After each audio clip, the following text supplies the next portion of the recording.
कबीर जिंदा रख, जमीर जिंदा रख, सुल्तान भी बन जाए तो दिल में फकीर जिंदा रख।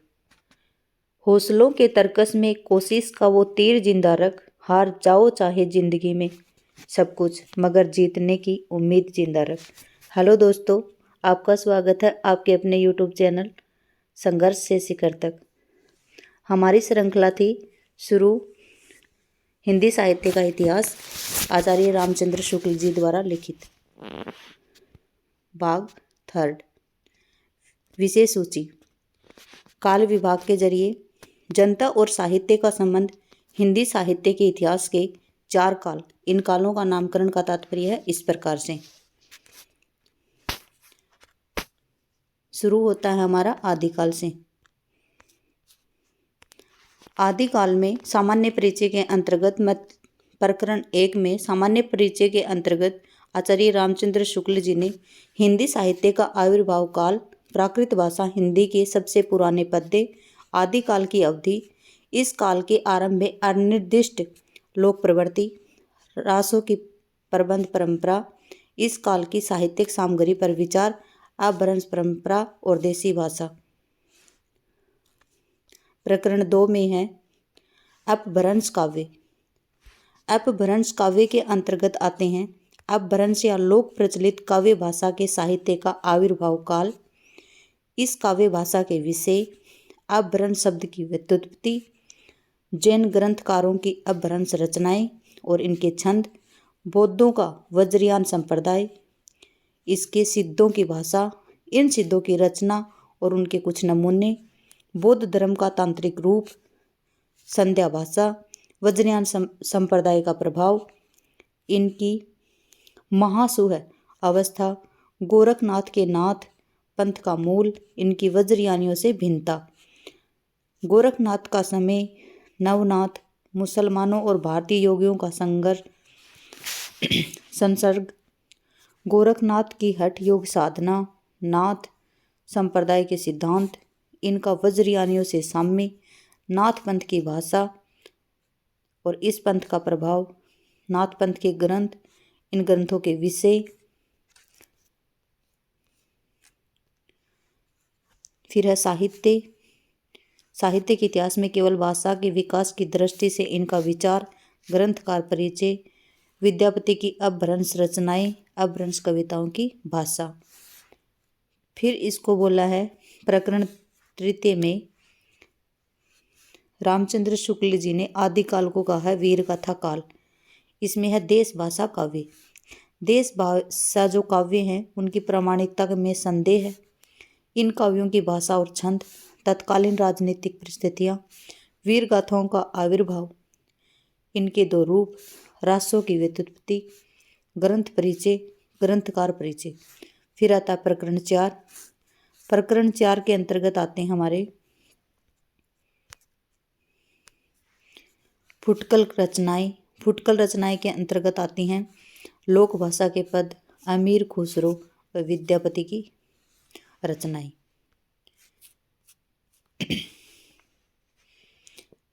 ये है रामचंद्र शुक्ल जी द्वारा रचित हिंदी साहित्य का इतिहास और इसमें है ये काल विभाग। काल विभाग को रामचंद्र शुक्ल जी ने कैसे बांटा है।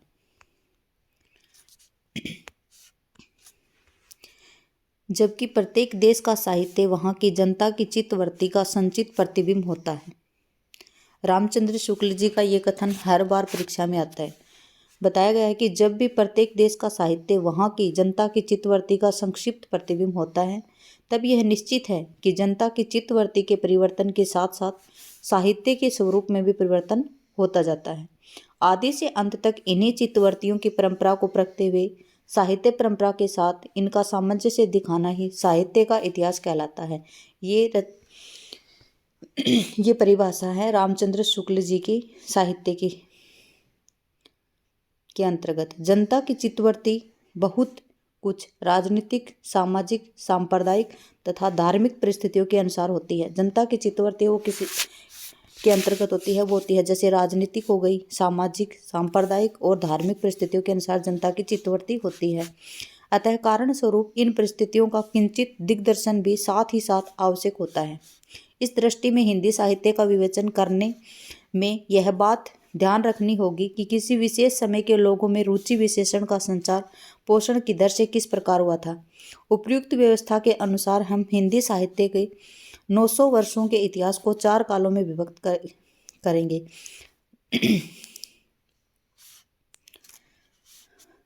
रामचंद्र शुक्ल जी द्वारा रचित जो ये हिंदी साहित्य का इतिहास है, इसमें कालों का विवरण किया गया था। इनके आधार के ऊपर 4 कालों को विभक्त किया गया था। किस प्रकार से इन्होंने बताया कि जैसे जनता की चित्तवृत्ति होती थी उसी हिसाब से इन्हें कालों को बांट दिया है। आदिकाल को इन्होंने वीर गाथा काल कहा है, क्योंकि यहाँ पे वीर काव्य ज़्यादा लिखे गए थे, जैसे रासो काव्य हैं, रासो ग्रंथ हैं। इस प्रकार से इसमें वीरता का ज़्यादा बखान किया है इन्होंने। फिर है भक्तिकाल। भक्तिकाल को जैसे रामचंद्र शुक्ल जी ने जो पूर्व मध्यकाल है उनको भक्तिकाल को उन्होंने 2 भागों में बांटा, निर्गुण और सगुण। निर्गुण को फिर उन्होंने 2 भागों में बांटा, प्रेमाश्रय और ज्ञानाश्रय। और फिर सगुण को 2 भागों में बांटा, राम भक्ति शाखा और कृष्ण भक्ति शाखा। उसी प्रकार से फिर उत्तर मध्यकाल है उसको रीतिकाल में बांटा, उत्तर मध्यकाल है उसको रीतिकाल कहा उन्होंने। और जो आधुनिक काल है उसमें गद्य रचनाएं ज़्यादा होती थी तो उसी हिसाब से उन्होंने गद्य काल नाम दे दिया। मतलब जैसे जनता की चित्तवृत्ति थी उसी के हिसाब से उन्होंने अपने कालों का नामकरण दे दिया। जैसे वीर गाथा काल का जो समय है वो है 1050 से 1375 संवत विक्रमी संवत। और जो भक्ति काल है उसका 1375 से 1700, रीति काल है 1700 से 1900 और जो गद्य काल है उसका 1900 से 1984। यद्यपि इन कालों की रचनाओं की विशेष प्रवृत्ति के अनुसार ही इनका नामकरण किया गया है। जैसी प्रवृत्ति थी उसी हिसाब से इन्होंने कालों का नामकरण कर दिया है। पर यह समझना चाहिए कि किसी विशेष काल में और प्रकार की रचनाएं होती ही नहीं थी।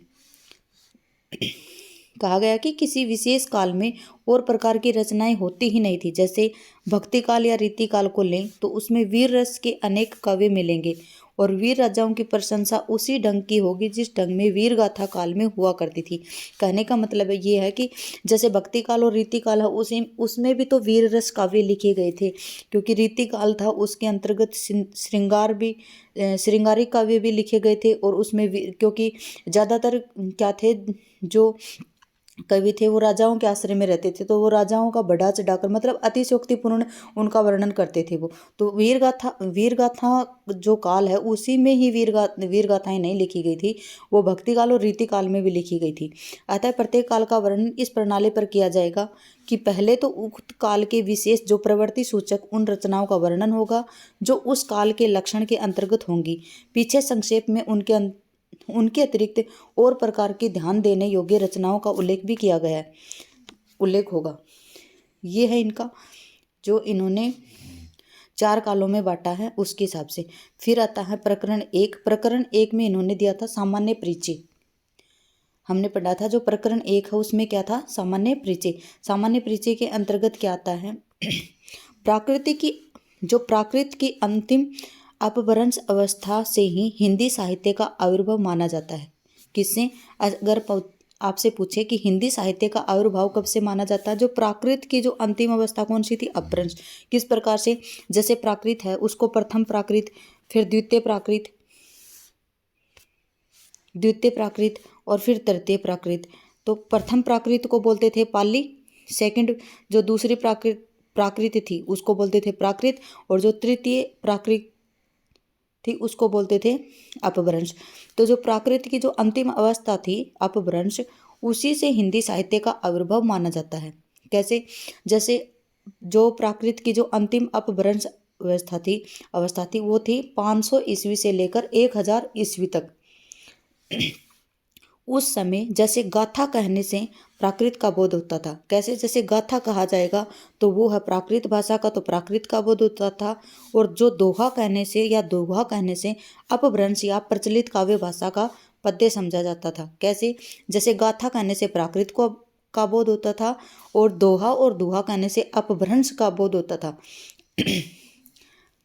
फिर है अपभ्रंश या जो प्राकृत आवास हिंदी के पद्यों का सबसे पुराना पता तांत्रिक और योग मार्गी बौद्धों की सांप्रदायिक रचनाओं के भीतर विक्रम की 7वीं शताब्दी के अंतिम चरण में लगता है। कब लगता है? जब अपभ्रंश की जो नहीं विक्रम संवत की जो 7वीं शताब्दी थी उसके अंतिम चरण में पता चलता है किसका? जो अपभ्रंश या प्राकृतवास हिंदी के पद्यों का सबसे पुराना पता तांत्रिक और जो योग मार्गी बौद्धों की सांप्रदायिक रचनाओं के भीतर विक्रम की 7वीं शताब्दी के अंतर्गत चरण में लगता है। मुंज और भोज के समय संवत 1050 के लगभग में ऐसी अपभ्रंश या पुरानी हिंदी का पूरा प्रचार शुद्ध साहित्य या काव्य रचनाओं में भी किया जाता है। अतः हिंदी साहित्य का आदिकाल और संवत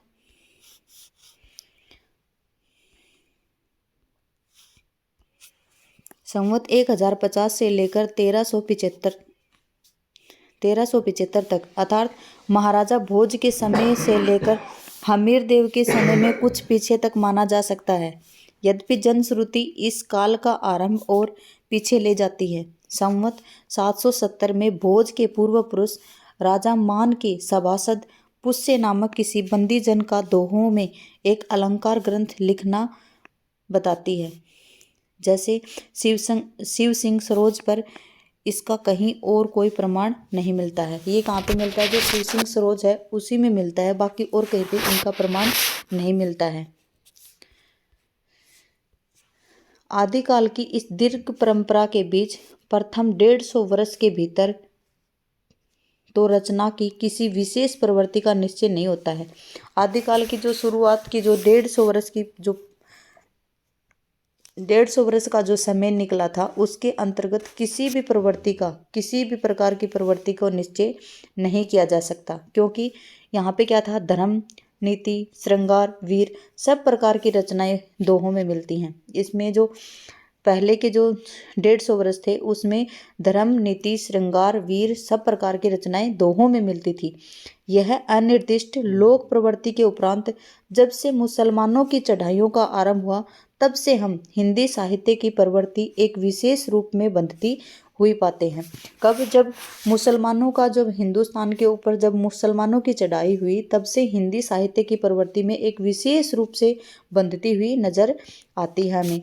राजाश्रित कवि और चारण जिस प्रकार नीति, श्रृंगार आदि की जो फुटकल दोहे राजसभाओं में सुनाया करते थे, उसी प्रकार अपने आश्रयदाता राजाओं के पराक्रमपूर्ण चरित्रों व गाथाओं का भी वर्णन किया करते थे। क्या करते थे? जो राजाश्रित कवि थे, वो चारण कवि, वो नीति और श्रृंगार के जो आदि फुटकल दोहे थे वो राजसभाओं में सुनाया करते थे। फिर उसी प्रकार जो अपने आश्रयदाता थे, जो राजा थे, उनके जो पराक्रमपूर्ण चरित्र हैं और उनकी गाथाओं का वर्णन भी करते थे। यही प्रबंध रासों के नाम से पाई जाती है, जिसे लक्ष्य करके हम इस काल को वीरगाथा काल कहते हैं। क्यों वीरगाथा काल क्यों कहते हैं? क्योंकि यहाँ पे जो आश्रयदाता राजा हैं उनके पराक्रमपूर्ण चरित्र और गाथा हैं उनका वर्णन करते थे। कौन? जो राजाश्रित कवि और चारण कवि। इसी कारण इसे वीरगाथा काल कहा गया है।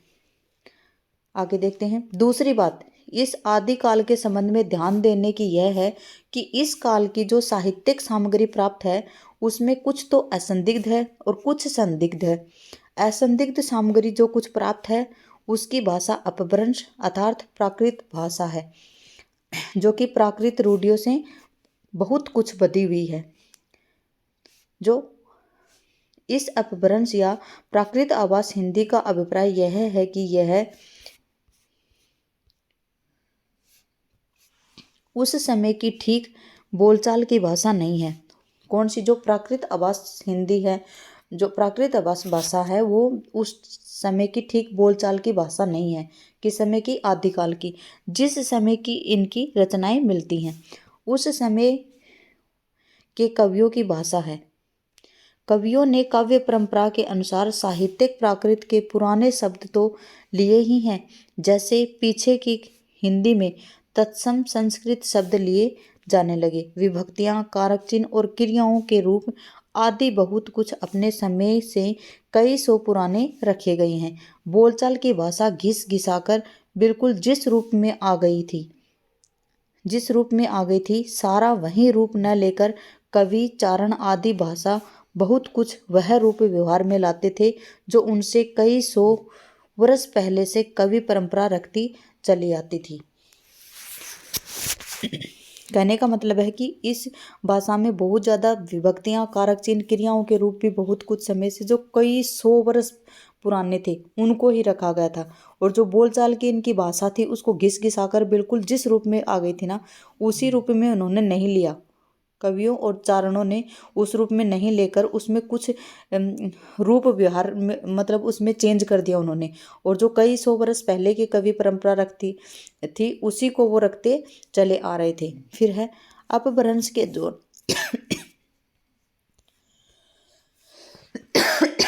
सॉरी अपभ्रंश के जो नमूने हमें पद्यों में मिलते हैं वे उस काव्य भाषा के हैं। कौन सी के? जो अपने पुरानेपन के कारण बोलने की भाषा से कुछ अलग बहुत दिनों तक आदिकाल के अंत क्या उसके कुछ पीछे तक पोथियों में चलती रही है। जो अपभ्रंश में जो कुछ नमूने हमें पद्यों में मिलते हैं ना वो काव्य भाषा के हैं। किसके हैं? काव्य भाषा के हैं, जो अपने पुरानेपन के कारण बोलने की भाषा से कुछ अलग बहुत दिनों तक आदिकाल के अंत तक क्या उसके कुछ पीछे तक पोथियों में चलते रहे हैं। वो आदिकाल तक नहीं, आदिकाल के कुछ पीछे तक भी वो पोथियों में ही चलती रही है।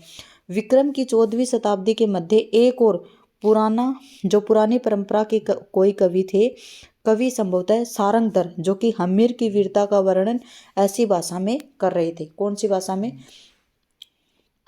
कौन सी शताब्दी में? तो ये 14वीं शताब्दी में, विक्रम की जो 14वीं शताब्दी है उसके मध्य में जो सारंगधर कवि हैं जिन्होंने हम्मीर की वीरता का वर्णन किया है उन्होंने इस प्रकार से किया है। क्या है?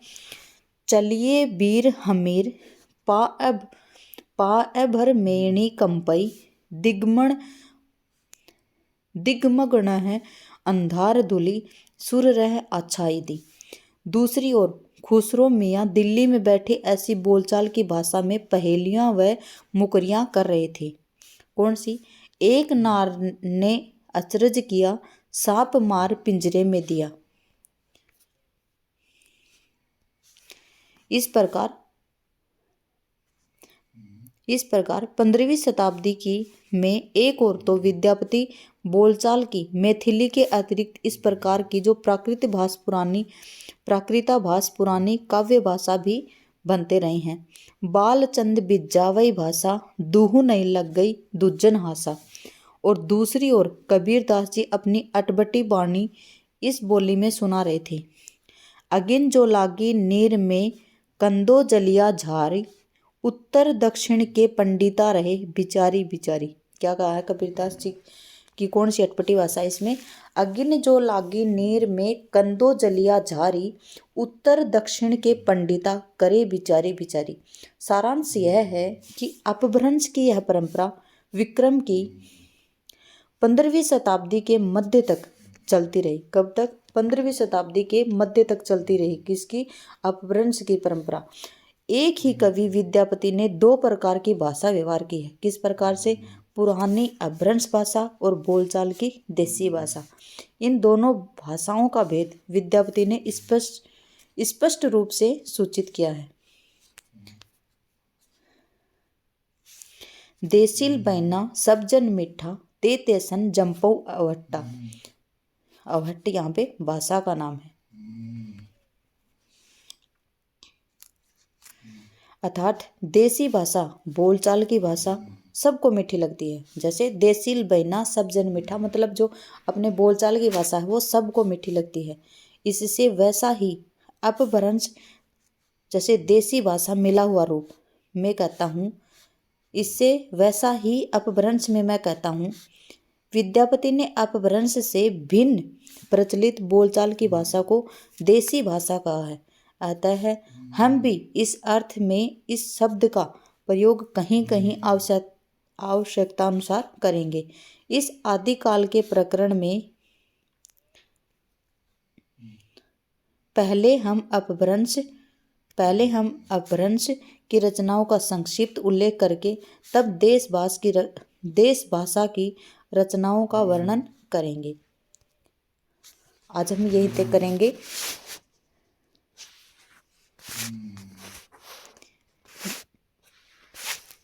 ये थोड़ा कठिन जरूर है, लेकिन आप ध्यान से सुनेंगे तो आपको समझ में आ जाएगा। चलिए आज यहीं तक, आगे दोबारा वीडियो दूसरा लेके आएंगे। जय हिंद, जय भारत।